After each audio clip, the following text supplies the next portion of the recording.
Hello friends, welcome to இனிவி. நம்ம இன்றைக்கி மோர் குழம்பு வச்சுருக்குறோங்க.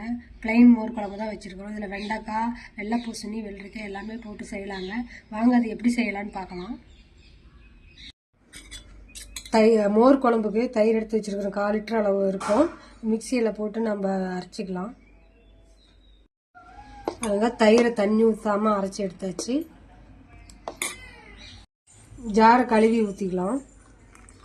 ரொம்பவும் கொல குழம்பு வைக்க வேண்டியது, ரொம்பவும் தண்ணியாட்ட இருக்க வேண்டாம், மீடியமாக இருந்தால் போதும். மோர் குழம்புக்கு துவரம் பருப்பு 1/4 மணி நேரம் ஊற வச்சு எடுத்துக்கிட்டேன். இதை நம்ம மிக்சியில் போட்டு அரைச்சிக்கலாம்.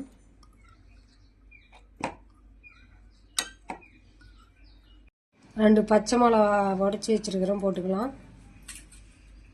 ஒரு துண்டு இஞ்சி கட் பண்ணி வச்சது, கொஞ்சமாக ஜீரகம், இதை அரைச்சிக்கலாம். மைய அரைக்கணுங்க. மைய அரைச்சாச்சு. மோரில் ஊற்றிக்கலாம்.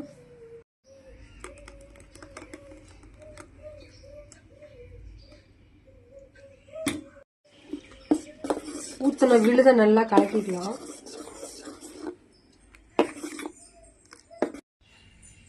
தாளிக்கிறதுக்கு அடுப்பத்தை வச்சு கடாயை வச்சுட்டேன். ஆயில் ஊற்றிக்கலாம்.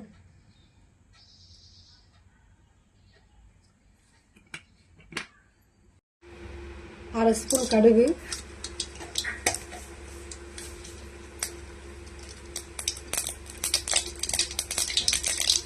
கொஞ்சமாக வெந்தயம், கிள்ளி வச்ச வரமிளகாய், கட் பண்ணி வச்ச சின்ன சைஸு சின்னதாக இருந்தால் அப்படியே போட்டுக்கலாம். இல்லைன்னா கொஞ்சம் கட் பண்ணி போட்டுக்கிறேன்.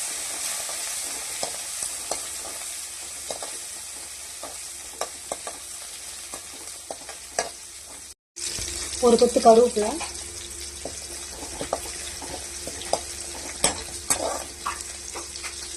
கொஞ்சம் பெருங்காயத்தூள்,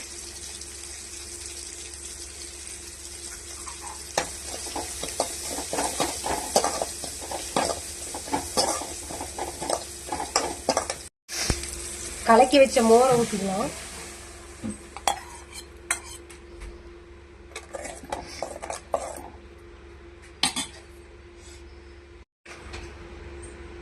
கால் ஸ்பூன் மஞ்சத்தூள்,